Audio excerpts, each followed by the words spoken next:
neutral, and a greater majority recommending no. I cannot support the first and the second of this resolution, primarily because of my personal experience. You know, throughout the campaign, I honor and respect all the candidates. And then at the election results, I honor and respect the results.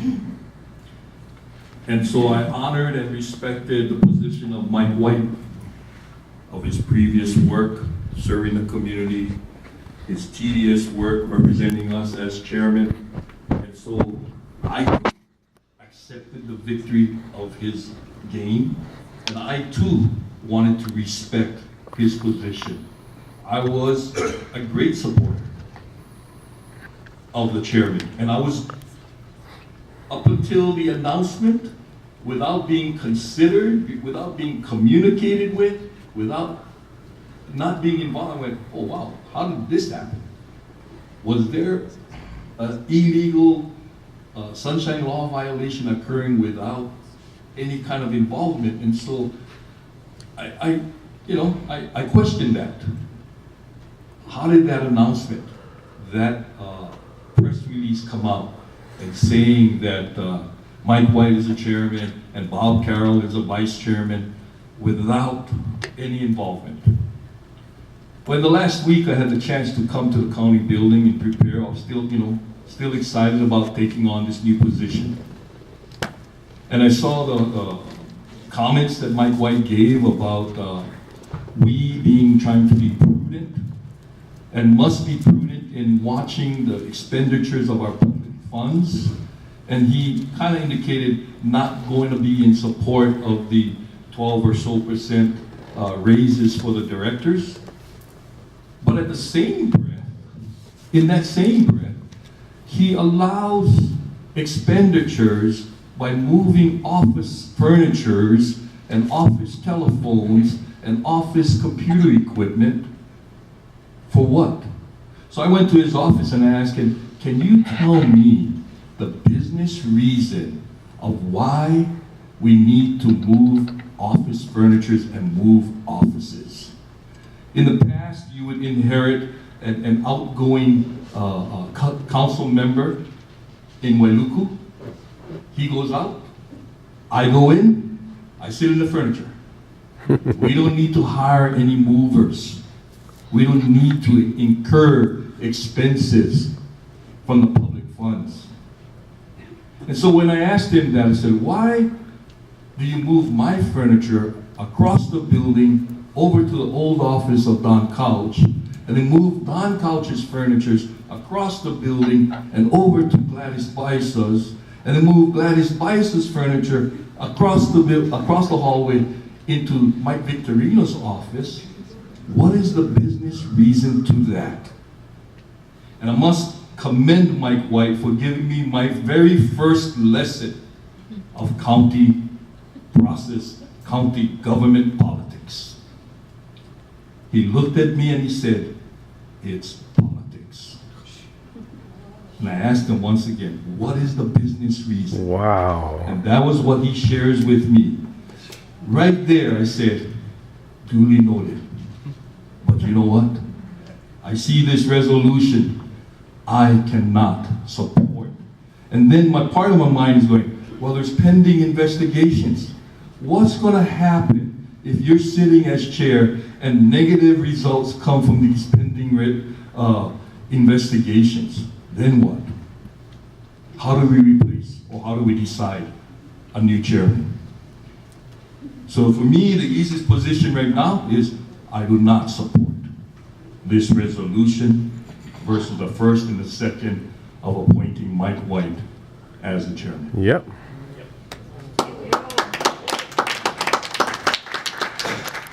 Kelly, you haven't spoken yet? I haven't. I have to say that I'm not very happy, but to have to say this, but I agree with my colleagues who spoke before me. When I look for a leader, and I thought I saw this, I look for fairness, I look for support of all council members and empowerment of all council members, Because when every council member succeeds, the county succeeds, and the community succeeds. I look for someone who can rise above what they perceive as personal attacks and still be fair. I look for professionalism, for wisdom and balance in all the decision making, and someone who's going to unite the council, not tear it apart. I had this conversation with Mr. White and told him that I was very disappointed because what happened with his decisions was that the council was basically separated into two parts. And there's a majority of supporters for Mike White, and then there's a minority of who he perceives as his non-supporters. It's been blatantly evident in all these decisions, in the lack of our input for OCS positions that have been terminated, in the lack of input even in those that are hired. I had to go and ask for a resume for two very important positions that had already been hired, that I'm going to be asked to approve at this meeting. And without asking for that, I would not have gotten those resumes. And I was told, we don't need a resume, we know who he is. I mean, this is the whole basis of cronyism that the community is coming out and fighting against and rallying against, because we want professionalism in our operations. We've seen the committee proposals. The four of us who are perceived as the minority have had no input into that. We saw that when it came out for the general public. I know there were others that were supporters of Mike White who got that draft ahead of time and were able to input into it. I know there's a county charter ordinance that prohibits negotiating appointments for votes, and I believe that may be another violation.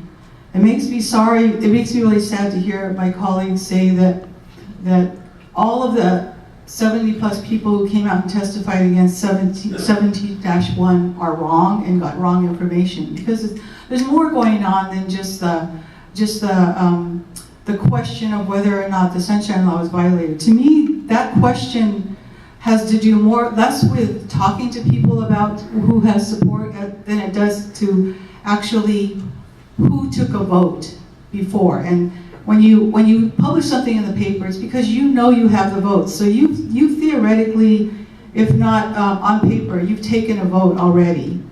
And you put that in the paper and you declare that this is how it's going to be. I mean, no, I'm looking at the previous agenda from two years ago, and it says 15-1, electing the chair of the council. This one says electing Mike White as the chair of the council. So 15-2, electing the vice chair of the council. This one says 17-2, electing Robert Carroll as the vice chair of the council. Don't tell me that these decisions haven't already been made. They're in writing on the agenda. So the discussion here is almost moot, and it makes me really sad, because now I see my colleagues are backing that up by indeed following through on the vote that they took before. I'm feeling like I need to step back and protect what's happening in the Office of Council Services, because there are some very good people there that are not being reappointed, that were terminated before the end of the year, which I was told by our own legal people in Council Services that it takes 6 votes to terminate. Now I know that that technically they were terminated with pay to the end of the year, but the fact is that they were taken out of service. They were not available there for the last 2 or 3 weeks of service to the sitting council members who elected them to serve for those 2 years. So regardless of whether you pay them or not, they were taken out of their offices, they were not allowed to even take any papers home to work with, and they were not available to serve the sitting council members, and those council members were not consulted, and there was certainly no vote. So there are some things that I think have been violated. There's some big questions. I don't think that this council can come together under these circumstances, keeping this as this 4-5 vote. I really think that the only way to heal this council is to look for a chair and a vice chair from each of the perceived sides. I think if we're going to come together, we've got to stop looking at ourselves as a majority and a minority. We have to look at ourselves as 9 individual council members and respect the vote of all of us as 9 council members, that we all have to represent the community. And we can't do that with this, what I'm just going to come out and say is a lame appointment of committee memberships. To me, the committees don't even make sense the way they're calculated. It almost looks to me like other members were asked, what do you want? And those subjects were thrown into one committee. I've always believed as a business tenet that form should follow function. And the first thing that we should do is look at what are functional committees, what will help the council do the work of the community, regardless of who chairs it, regardless of who's on it. And then you look at populating those committees. And that's not happening. There's so many things that we look for in good leadership, and I've seen this happen. This is not my first dog and pony show. I spent 4 years on the State Board of Education, and I saw 2 terms of leadership happen. And I know people call up and they ask for support for leadership. They don't publish it ahead of time. I've never seen that happen. And they come together afterwards and they're fair to every council member, and they are inclusive to every council member if they want to have a successful term. I don't know why that didn't happen. It's a great disappointment, and I've talked to Mr. White directly. This is not an ambush. I've talked to Mr. White directly and told him of my disappointment, because I did feel like in the past he had been a fair and diligent council member. And so I was one of the ones who was looking forward to supporting that chairmanship.